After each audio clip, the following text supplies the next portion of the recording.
राहुल गांधी जी की भारत जोड़ो न्याय यात्रा 8 तारीख को छत्तीसगढ़ में प्रवेश करेगी और उस यात्रा का स्वागत करने के लिए रायगढ़ के ज़िले की सीमा पे हम सभी कांग्रेसजन वहाँ पर उसका स्वागत करेंगे। और कांग्रेसजन के साथ साथ प्रदेश के तमाम किसान, नौजवान, महिलाएं, श्रमिक सब लोग इस यात्रा का स्वागत करेंगे, इसकी अगुवाई करेंगे।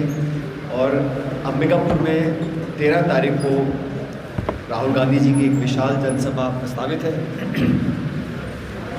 अपनी इस यात्रा के दौरान वो अनेक लोगों से मुलाकात करेंगे। यात्रा कुछ हिस्से बस में चलेगी, कुछ जगहों पैदल चलेंगे।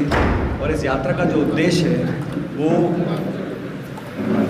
देश में जो यात्रा राहुल जी ने पहले निकाली थी, भारत जोड़ो यात्रा, जो पैदल चले कन्याकुमारी से कश्मीर तक 4,500 किलोमीटर, उसी को देखते हुए कांग्रेस पार्टी ने राहुल जी को आग्रह किया था कि एक यात्रा और निकालनी चाहिए पूर्व से पश्चिम। और 14 जनवरी इस साल हम लोगों ने राहुल जी की यात्रा शुरुआत करी इम्फाल, मणिपुर से। अनेक राज्यों से होती हुई यहाँ पर आएगी।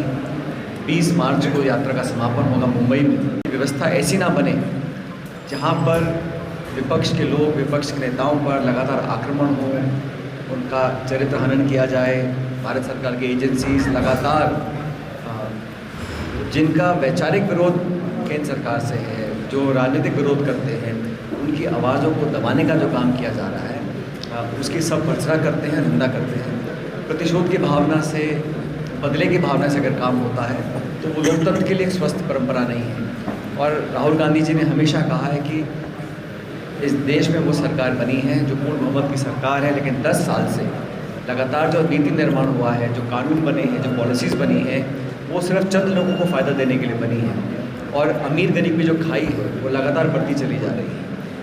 बीजेपी ने कहा था कि सरकार बनने के बाद वो किसान की आमदनी दुगनी करेंगे। अभी तक किसी किसान की आमदनी दुगनी हुई नहीं है।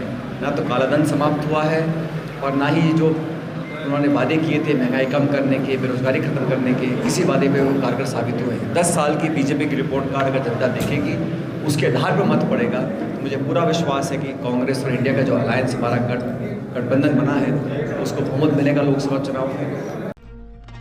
हमसे जुड़े रहने के लिए हमारे YouTube चैनल को सब्सक्राइब करें।